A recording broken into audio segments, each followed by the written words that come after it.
Ambrosia nectar, the food of the gods. That was not what we think.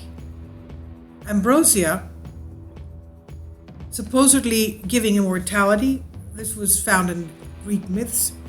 It was the food or the drink of the gods, the Greek pantheon, the gods of Olympus, often depicted as conferring longevity or immortality upon whoever consumed it. It was brought to the gods of Olympus by doves and served by either Hebe or Ganymede at the heavenly feast. And ambrosia is sometimes depicted in ancient art as distributed by a nymph labeled with that name and a nurse of Dionysus. Now we know that also the mother of Achilles, Thetis, anointed him with ambrosia, but we'll go into a little bit more of what this is. I'm translating from a Greek article for you.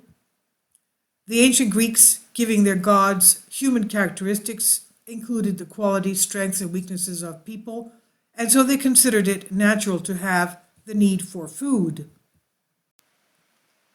One of the past videos and we had on the Greek gods concerning Greek texts show that they were perhaps the offspring of Atlanteans from space. Now, going back to this, the only difference is that the food intended for these gods ensured their immortality, and therefore the use of divine food by ordinary mortals was strictly forbidden. So what was this Ambrosian food of the gods? Ambrosia was the food of the gods, just as nectar was their drink. Kindly support my Patreon account since YouTube has again demonetized my YouTube channel. The daily posts are 5 videos daily, and they are totally different from what I have on my YouTube channel. Thank you so much for your support and that you find all my content so interesting. You'll find the Patreon account details in the description box below.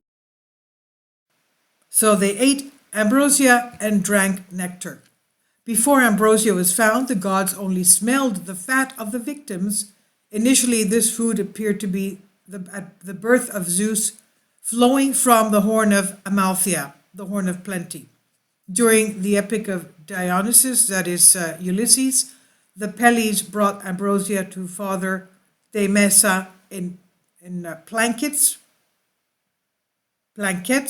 where one of them is always lost, but Zeus creates another to replace it. And from Ulysses M 62 to 65 verses, we say, it writes, "And no bird overtakes them, but no dove of Zeus the Father bears the ambrosia, and from them every time the slippery stone grabs, but to close the number the Father sends another." End quote. Another, according to the poet Miro in Byzantium, ambrosia was brought to Zeus when he was a child in Crete. The Pleiades and the nectar eagles and Zeus, defeating his father, made the eagle immortal and took him to heaven, making them the forerunners of summer and winter. According to another legend mentioned by Proclus, Demeter prepared ambrosia and nectar for the immortals. Ambrosia ensured immortality. Ambrosia initially declared immortality and was treated instead. They believed that just as man lived on food, so the gods were kept immortal through ambrosia. However, through ambrosia, ordinary mortals also became immortal, and in this way Aphrodite made Berenike immortal through this ambrosia. According to verse 25, 106 to 108 from Theocrates, "O Dionysus of Cyprus, immortal from a mortal, in human proverb you made Berenike, I distilled ambrosia in her bosom." Also, the goddess Athena, at the command of Zeus, pours nectar and pleasant ambrosia on Achilles' chest to relieve him of hunger. And according to the Iliad, T 345 to 347, or that he, Achilles, should not take food, but he did not want to go down to the sweetness to drip ambrosia and nectar in his breast so that he would not drown in hunger. Now here too, Ambrosia is confused with nectar in liquid form. Plato, in the allegory of the association of souls, adds nectar as a drink after ambrosia. The driver didn't come to the body of the horses, they stopped Ambrosia and watered her nectar. Rarely, ambrosia is found separately from nectar. In many cases, between these two words, there is only a difference of the individual general term.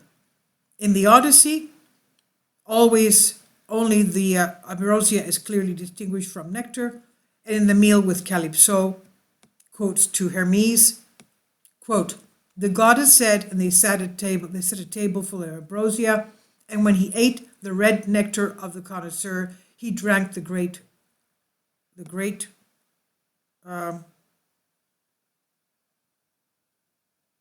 nectar. Okay, I guess. I'm sorry, I'm trying to translate this. Now, below, the goddess's services offered the guests Dionysus ambrosia, nectar, and now it says here, as she sat down with her uncle Ulysses that is, and she was given nectar by the slaves and ambrosia. And Hesiod says that the gods ate both nectar and ambrosia. Quote, but as if they gave them everything they needed, and nectar and ambrosia, what only the gods eat, then their rugged souls trembled in their breasts. He, the pious poet, adds that the false gods, guilty can no longer be, fed with nectar and ambrosia. Quote, so whoever pours water from it to swear falsely from the immortals, who have the top of the snow-covered Olympus, for a long time he looks breathlessly and does not once bring the ambrosia to his lips or the nectar to feed, but he looks breathlessly without shouting. A layer of light, a terrible paralysis covers his limbs. In Pindar, Tantalus stole from the people the nectar and ambrosia which made him immortal. But we have more material concerning ambrosia. It was used as a cosmetic, an antiseptic, and a healing ointment. Ambrosia was used instead of ointment, as well as a cosmetic and antiseptic. The goddesses were anointed with ambrosia to maintain their amaranth beauty, and mortal women, thanks to the use of ambrosia, looked more beautiful. Also, the wounds with ambrosia healed quickly, and the dead that were smeared with it became aseptic. Hera, with ambrosia, cleansed her skin. Quote, and first her whole body, which was gracefully ambrosian, was beautifully cleansed, and an incorruptible sweet oil with fragrant myrrh was spread. End quote. Also, the goddess Athena, with ambrosian beauty, cleans Penelope. Quote, the ambrosian anointing brightened her beautiful face with what the well-crowned Aphrodite anointed, according to Odysseus, the Iliad, S 192 to 193. And also, ambrosia heals wounds. As Virgil mentions in Aeon 12:149, ambrosia is used by the gods as an ointment to heal wounds. Sarpedon's body is smeared with ambrosia to protect it from rotting.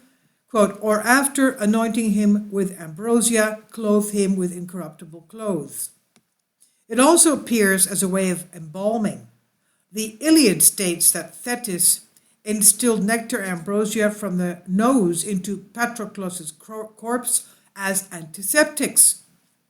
The Iliad T 38-39 says, and in the nostrils of the dead, pink dripping nectar ambrosia, indestructible to keep the body. Then there's also a beautiful, excellent fragrance of ambrosia. The excellent smell of ambrosia is often excluded. Ethiopia puts ambrosia in front of Menelaus' nose to remove the bad smell of the seal.